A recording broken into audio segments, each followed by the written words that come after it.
We're going to get reports from Colorado legislature, from Alec and Irene, and Pat Stedman said he would be able to make it. We're going to look for him. Awesome. Welcome. Happy New Year. I was actually in my office this morning, which I hope you all visit, and I wrote out what I wanted to talk about, and then I went to a meeting at 8:15, and I realized that I left my notes at my office, so I redid it. But I want to make sure that I covered as much as I could.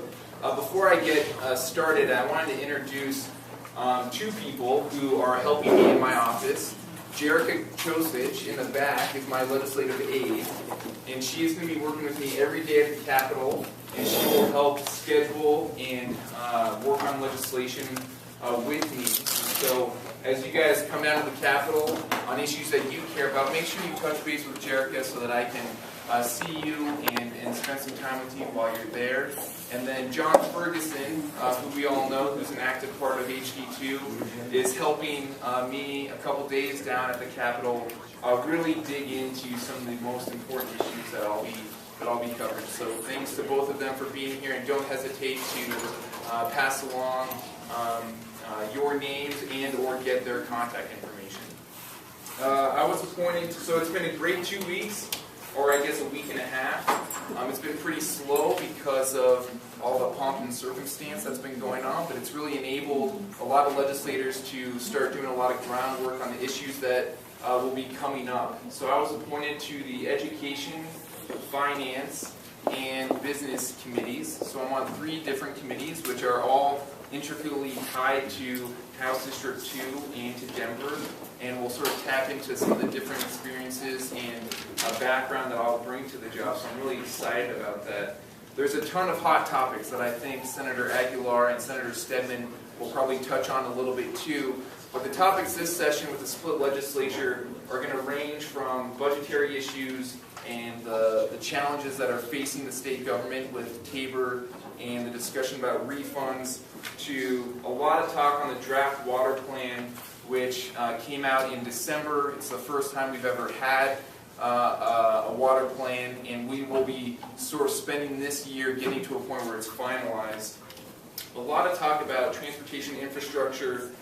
The one issue that John and I have already sort of dug in on a lot are assessments and tests that are going to be facing the Education Committee. There is a task force that Speaker Ferrandino put together last year that has done an amazing amount of work over the past 12 months to put together a proposal to the legislature on how best to strike a balance on the number of assessments that are facing our educators across the state. And so that I think is going to take up most of the focus of the Education Committee. So if you have thoughts on that, or if you really want to dig into what the conversation is going to be based around, know that the task force has a website that has all the documents that they've been referring to and all of the public comment from the 8 regional meetings that they've held, and they will be coming out and presenting their task force or recommendations to a joint Education Committee, not this week but the following week.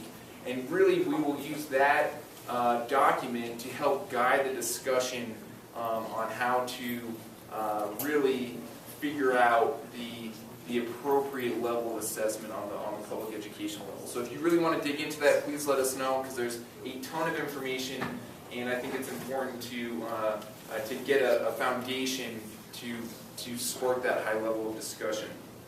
Obviously, the other side of the aisle is coming forward with bill titles and bill ideas that seem outside the box to me, like repealing all of the gun legislation that we passed in 2013, a lot of personhood stuff that when I see the bill title, I actually don't, I haven't spent a ton of time actually reading the language, because one, they're not going to go to the committees of my jurisdiction, and I actually don't think I'll ever see them, because the State House is going to have to strike the right balance of working with the Senate and also how do we make sure we're defending our values and really sending the message that some of this stuff that is pretty far outside the box of reality shouldn't come forward. I'm working on a number of different bills, some easy, or not necessarily easy, but some ones that make a lot of sense, and then some that make sense to me, but are going to require a lot of work, I think, within the building. I'm helping Denver Health expand the number of people on their board. I would classify that as an easy bill. It's a volunteer board, and they want to make sure that their volunteers spread their time amongst all the governing committees that they're required to be on, so we're not consuming too much of their time. I was honored to be a co-prime sponsor on the first bill right across the desk, which is setting up a scholarship fund for early childhood educators to go and get additional education or further education. It's a great idea where we're actually using Race to the Top funds that the state already has but has to spend down this year. We're actually not touching the general fund, and it really is a way to help our early childhood educators be the best they can be and to help them further their careers and provide high quality early childhood education. I'm going to run a solar garden bill. Solar gardens are sort of, in my opinion, the future of renewable energy. It's a great complement to rooftop solar, but you know, my home, I have a huge elm tree that shades my rooftop, and it wouldn't make any sense for me to invest in rooftop solar, but we have solar gardens where you can actually purchase as many panels as you want and then get the rebate on your Excel monthly bill. So you're taking advantage of solar energy and you're getting the rebate on your monthly bill. But unfortunately, currently in Colorado, you can only purchase those panels if the solar garden is built in the county in which you reside. And because Denver doesn't have a ton of space to build solar gardens, I'm going to loosen that to make sure that adjacent counties, that the solar gardens can provide that rebate to customers in adjacent counties so people in Denver would be able to take advantage of solar gardens. Another bill that I'm going to work on is around Pay for Success. We talked a lot about it during the campaign. It's the social impact bond model. I believe that trying to leverage the power of the state to start helping the nonprofit and philanthropic communities expand services to the most vulnerable is an incredibly important mechanism to build into the state government. It's pretty complicated, and it's also it's definitely complicated and it's new, and so it's requiring a ton of conversations within the building. But I do believe it's the future of public policy, especially in a state that's strapped with TABOR requirements. I'm also going to look into data privacy for our students to make sure that the advancements in technology and into the classroom that we've seen across the state, that we're not jeopardizing our students' data or our students' privacy in the data that is collected from some of the homework assignments that they do online and things like that. So I'm happy to jump into that more sort of on the side if you want to talk about that. I'm going to do a town hall with Senator Aguilar coming up. We're going to set evening every month to gather with everybody to talk about what's happening at the Capitol, so I'm excited to join with her. I'm going to do a government in the grocery at the Safeway on 6th and Downing in February. I haven't quite locked in that date. There's a little concern about liability because, as you know, Congresswoman Gabby Giffords was at a government in the grocery during that tragic event. So I've been working sort of tirelessly to get that on the books, but I think that's one way to engage the community in the setting that people go to